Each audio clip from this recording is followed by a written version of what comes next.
Hi, I'm Symphoneers, and today we're taking a look at Rakdos Burn. Rakdos Burn is the deck I used to grind up through Platinum this season, since, the ladder reset and stuff, with 62% win rate across 68 games, 74% on the play. If I happen to clickbait with that number, I don't know if I will yet, and an average game length, if you do the math, of a little over 3.5 minutes. So if you just want to really quickly churn through games with a good, workhorse deck, that's what we have before us here. So this list was very much inspired by Hopeless Nightmare.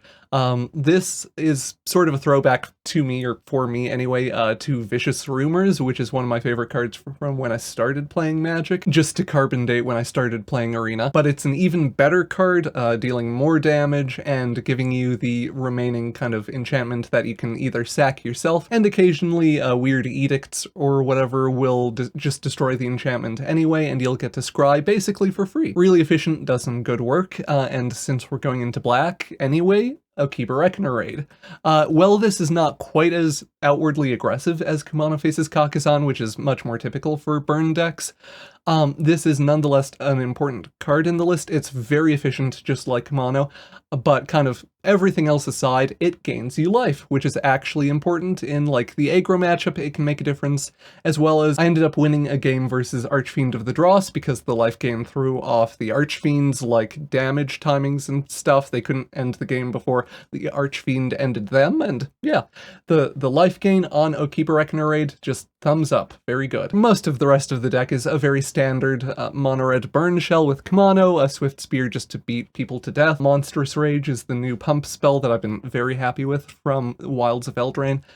Gives things +3/+1 effectively, and then the monster roll token sticks around to give something +1/+1 and trample ongoing, which you can just kind of put wherever, honestly. Yeah, very good pump spell, been very happy with it. 4 Phoenix Chicks and a bunch of burn, lightning strikes, play with fire, etc. 1 light up the night, just because that's how card counts and stuff worked out. Kessig Flamebreather is another prowess payoff for us, pinging the opponent directly, which is especially handy versus opponents playing tokens, or maybe a mono-green opponent playing out beefy creatures or whatever. Sometimes ground creatures can struggle to connect, even if you are giving them trample or whatever.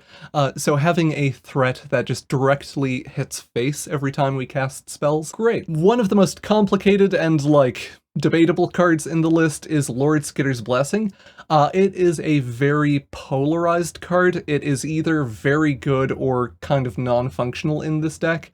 There are games where your opponent is not playing much removal and you get to keep the enchanted creature around, draw multiple cards per turn, and you just kind of auto-win because when you give a deck like this a lot of card advantage, you can just lightning strike people 3 times and they die. It's great. That's kind of the dream scenario with Lord Skitter's Blessing. It can also struggle versus mono black lists, where all of your creatures are getting removed constantly and it just does almost literally nothing. It is a dead card. You can see on the matchups mono black, worst matchup 20%. I decided to keep it in here just because it's how I've been testing the deck, but I would highlight Lord Skitter's as the slot that you can tweak and customize if you want to do stuff with this list. We're actually a little bit land heavy because we are assuming that we will be drawing cards and kind of doing the win more play pattern, so you could trim all of them and a land and just run a bunch more 1-drops, or maybe run some Phyrexian Arenas or something instead of it. Lots of options for this slot. There is a slightly kind of complicated or tricky thing that we can do with it in this deck though. Say they haven't killed all our creatures, but they killed the thing that was enchanted. We have a Swiftspear or something hanging around. We can Monstrous Rage our Swiftspear on upkeep, and that will it will be enchanted before Lord Skitter's Blessing actually checks for enchanted creatures. So this is an aggro deck that actually pretty frequently wants to set upkeep stops, whether it is to do that to ensure that we draw extra cards or to do the Hopeless Nightmare scry. If we're on 4 mana or something, almost all of our deck is 1 mana, so scrying away lands or whatever on upkeep can be just very solid, a good way to ensure that you can keep the pressure up. That is kind of all the complicated or weird bits of the deck out of the way. Mana base is very straightforward. All the good duels that we can run at 1 Mirex and the Kamigawa channel lands. If you like the deck tech and like the video and all that, subscribe, etc. Helps the channel a lot. And let's get on to some actual gameplay.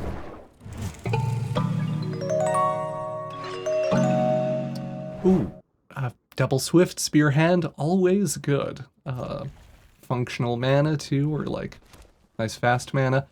We're on the draw versus mono red, so that might be a problem, but you know, we'll try to make it work. I'll do the Phoenix chick first here, just in case they're the type of player that will just shoot any creature immediately. Although they do have the incentive here to, yes, cast something. They might play with Fire the Chick here. No, Hammer Hand, sure. Hammer Hand's a good include. Can be a little bit win more, but yeah. I like Hammer Hand. Let's just get both of the Swiftspears down. The thought is that we want to get all of our prowess threats on the field and, like, present and accounted for before we start slinging spells. We are vulnerable to removal here, although ideally they will not be able to kill more than one thing. Flowstone Infusion, they're picking some real me cards. Yeah, Flowstone Infusion. So, Hopeless Nightmare. Let's do this first, because if they're holding on to any, like, instant speed stuff, this should force it out of their hand. Or would likely force it out of their hand, anyway. We can shoot the Etching, we take 3 per turn, so we die in 3 turns without additional cards. Land in hand, okay. We are not dead to another Hammer Hand or anything. 3, 4, 5, 6, 7, 8, 9.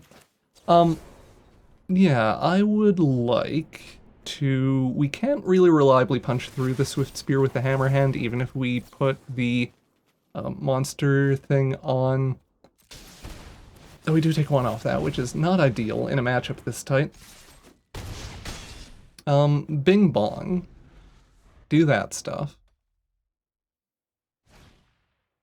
Kimono, up to 4. So we're taking 5. No play with fire or anything? Are they just one of those people that will hold the play with fire for our turn? Hey! No, we actually do get them. Woo! Just narrowly there, we are able to just, you know, play slightly more efficient or faster cards. I think the actual difference maker, Monstrous Rage, doing a lot of work there to help us push through a couple of additional points of damage compared to the opponent. Good games to the opponent. Ooh, I will take this hand. We're a little bit land heavy, but that's okay because we have a card advantage thing in Lord Skitter's Blessing. And yeah, just double Swiftspears early aggressive stuff, Hopeless Nightmare to thin out their answers or whatever. Our opponent on Azorius Control probably, or that would be my like sight unseen guess. We will take turn 2 to get the Flamebreather down just because it is a little bit slower, and we still have a few turns. Esper, sure. So like Esper Legends or whatever. We still have a few turns before any kind of like Farewell or whatever is super likely. How do we want to do this? I don't hate spreading stuff out. This insulates the Kessig Flamebreather against Cut Down, which is kind of nice, and also just spreads stuff out, so even though Rona can chump block, Rona does not stop kind of all of our damage. Cool loud truck outside. Rona does some looting. Opponent tosses Dusk Mangler. Huh. So they're doing like Resurrection. Oh, Likeness Looter. Neat. Although that is a very expensive card to try to do Likeness Looter stuff with. So we're still kind of flooding, but we've drawn another real good threat in Swiftspear, and so Kenzen, not a bad card to channel here. We have the opponent to 10 after this Hopeless Nightmare proc resolves, and we'll be swinging in for 8. They, of course, might block something. Yeah, this is looking like one of the games where we just are so much faster than whatever this is. The looter stops 2 points of damage, but the opponent is at 4. They could sweep, but we have the Wicked Roll token that dings them, takes them to 3, and then we can channel Sekenzen, spit out the spirits. We make pretty good use of the channel lands in this deck, or like, this is a perfect example of where Sekenzen shines, or is just like a very, very usable land. And even, wow, I never actually remember its name. Yeah, our opponent doesn't have a clean answer for what we're doing, but we use the other land occasionally too to, you know, get Swiftspears or whatever out of the bin. Anyway, good games to the opponent. If we had like an Okiba Reckoner raid or something instead of, or we were on the draw, I might keep this hand. It's, you can make gambles like that. You can keep greedier hands on the draw because you have an additional draw step to draw lands, and we only need like 2 mana to function anyway. But yeah, that hand is not just kind of under the line, under the border or whatever. Much more functional hand here, which is good. We will do this and do the Okiba Reckoner raid on one because it's the slowest card in this hand, and we want to just get it ticking, get it draining right away. Looks like we're versus mono red again. Apparently, the win rate for this deck versus mono red is like 66 or 67% or something like that, which is wild to me. It feels like such a weird, risky coin flip every time. Or like it's such a stressful matchup because they're one of the few decks that is as fast or faster than us.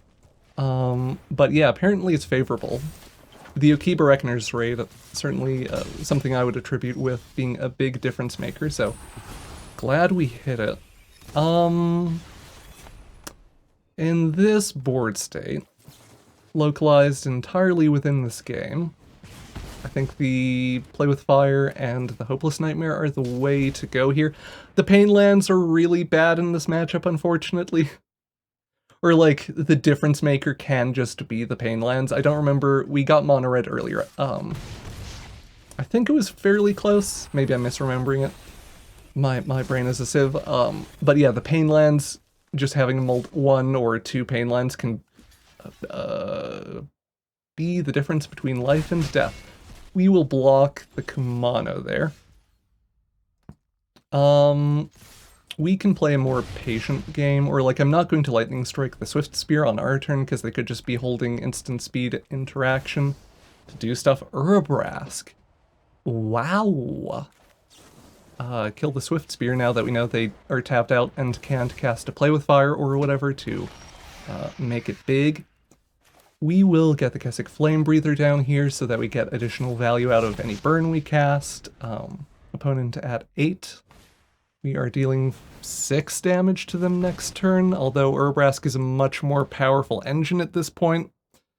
That deals 3 to face. We can chump block the adversary, take 4. We might be just short. It's hard to say. Or like they might... Urabrask is a pretty big resource advantage, unfortunately. Reinforced Ronin. Huh. Oh, we're gonna be just short, aren't we?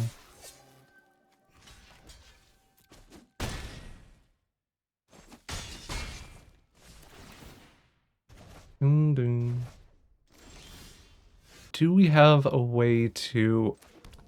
a cool build from our opponent, so that's fun. 1, 2, 3, 4, 5, 6. Additional point of damage from the Flamebreather. 7, that does not kill them. So we need to... I'm pretty sure we're dead, but that doesn't mean we have to give up quite yet. Because we can chump block something with the Kessig Flamebreather and shoot something else. Oh no, they can rebuy. No, this means they're not casting the Ronins. Play with Fire also does not actually ping. Yeah, it takes us to 1.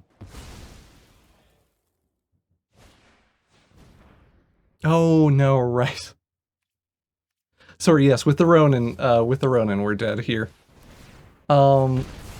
I was not thinking about Urabrask's abilities and how that affected all that stuff. Because yeah, the adversary does properly cast the spell, which lets Urabrask do its kind of Berkey impression. And the Ronin gets us. Neat build of mono red. I don't know how consistent it is, or like Urabrask is one of those cards that if the opponent's on a mono black removal strategy, it feels real bad for it to just get go for the throated or whatever. But yeah, anyway, good games to the opponent. I'll take this hand. It's a little bit weird. But we have smooth mana. And it's relatively aggressive-ish. If we're versus a less interactive opponent as well, hopefully maybe kind of sort of Rakdos, probably not. Now that we've seen Rakdos, let's do the Phoenix Chick and the Hopeless Nightmare to just try to apply pressure to their hand before we do the Lord Skitter's Blessing. Ooh, Rampaging Raptor. I was just thinking that Rampaging Raptor is a card that I should be playing more and other people should be playing more, because it's still a good card. Yeah. Hopefully we get to it. No immediate removal, which is good. They might have it this turn, but does seem like they're more aggro or like more threat-oriented, I'm saying, based purely off of the Raptor. We draw some more burn and stuff, so that's nice. We will smash face. Our opponent might be having some problems with their hand, just based off of them not really doing anything yet. Shieldred?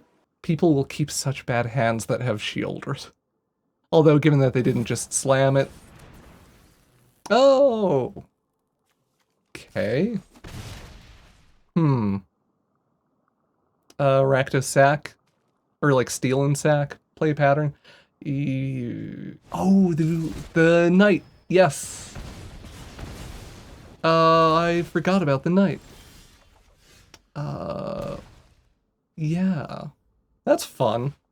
I don't think it's good, but it's fun. We do absolutely kill them because... or like, I say I don't think it's good because the kind of Steel and Sack play pattern when you have to sink 4 mana into it is pretty slow and resource intensive, and we are able to just punish that with, you know, 2 lightning strikes and a little bird. So, you know, good games to the opponent. This hand is not really functional. If this hand had more 1 mana threats or something, I would probably keep it, or like I would risk the mana screw because we're on the draw, extra chance to draw land, etc, etc. But given that it's almost entirely 2-drops, which is wild given the number of 2-drops we're playing, and it just, this hand folds so hard to any removal. Like, if our opponent is touching our stuff at all, we're extremely sad and lose the game. So let's, this hand is better. Yeah, let's aim higher. Might drop the Lord Skitter's Blessing here just because Kumano into like Swiftspear with Monstrous Rage or Flamebreather or something is pretty cool and good. I think we can apply a lot of pressure early, which is neat. We're versus black. Our win rate versus black is like 20%, so we'll see how this goes. Definitely glad I didn't keep the Lord Skitter's hand, at least. So, nice thing about getting a counter on the Flamebreather is it does insulate it from cut down. Bad news is that they probably have a go for the throat or whatever. I think it doesn't really matter. They're going to kill... Does it get to survive the turn cycle? Oh, also Rakdos. We're getting a surprising number of Rakdos players today. I mean, it's still a very strong deck. Although a lot of people aren't doing the like Bloodtithe Harvester, etc, stuff, which I kind of don't understand because Bloodtithe Harvester is still an absurd magic card. But anyway,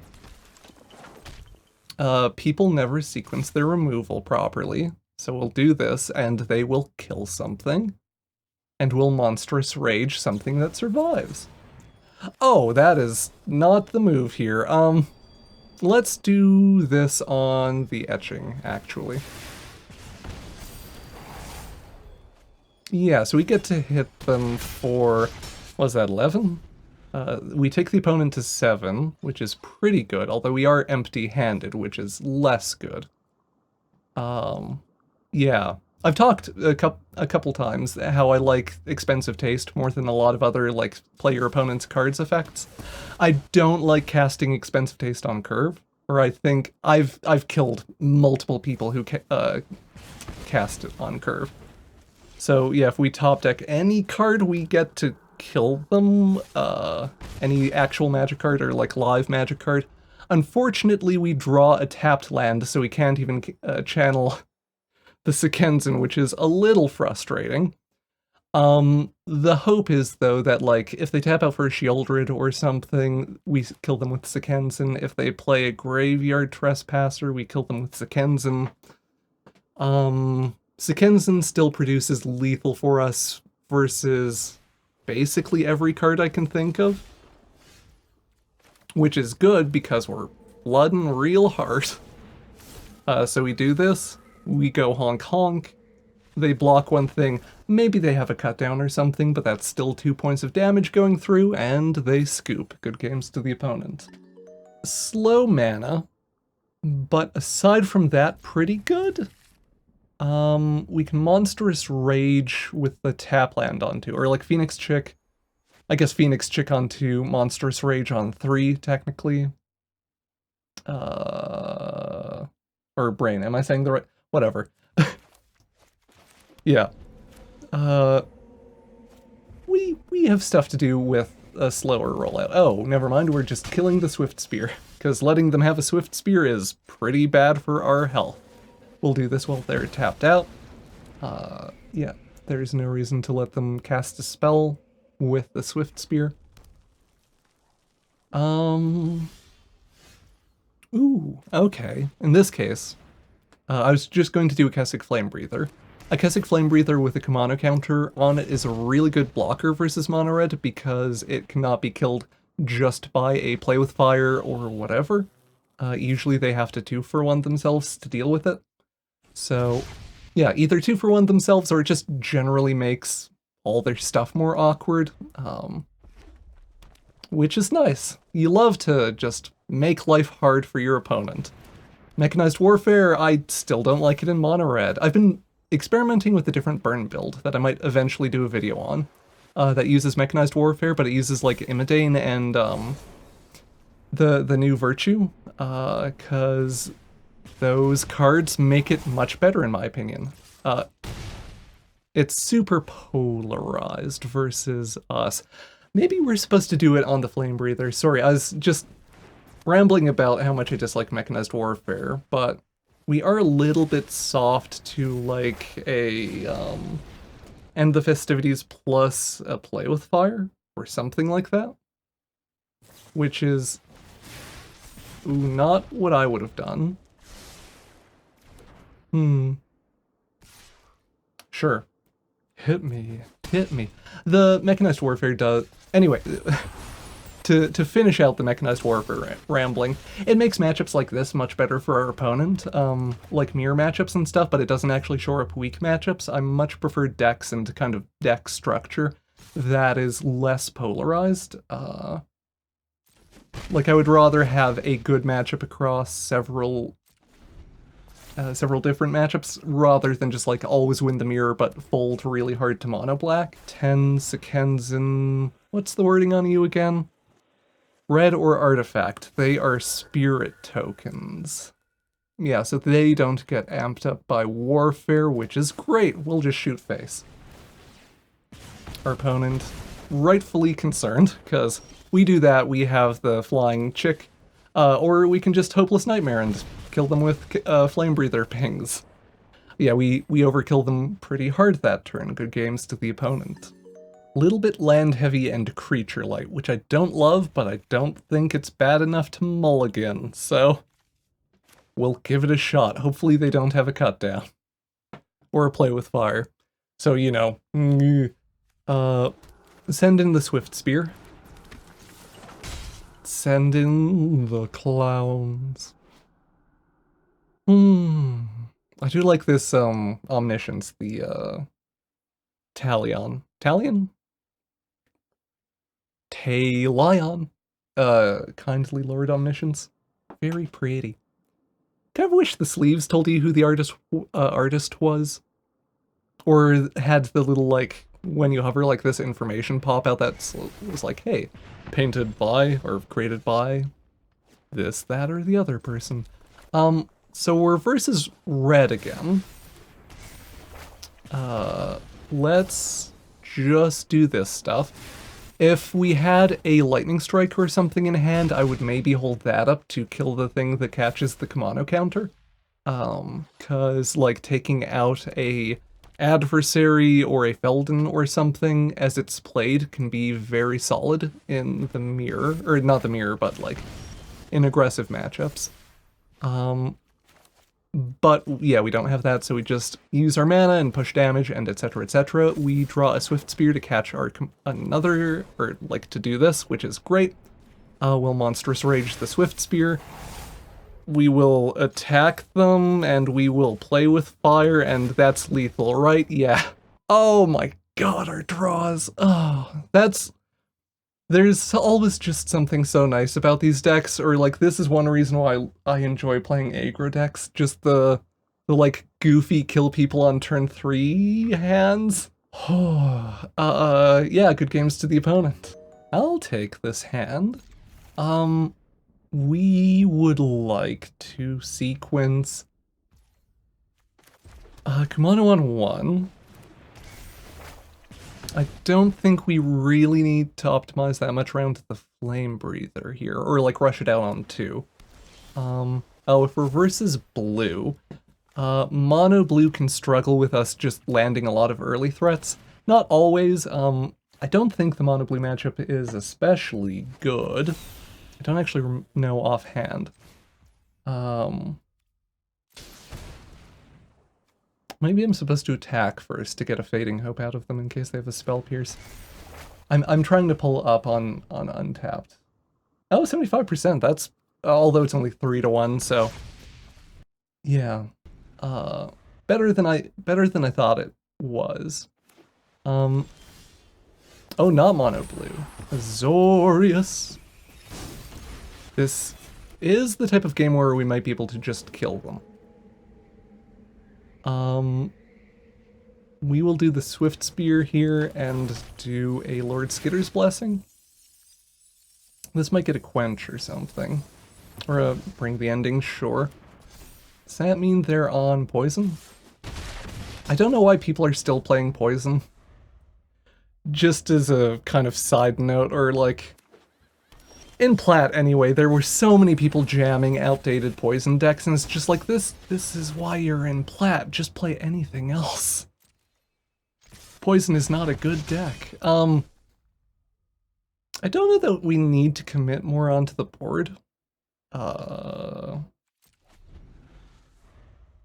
Often I would just jam a Flamebreather there. Union of the Third Path, sure. In this case, we will do this.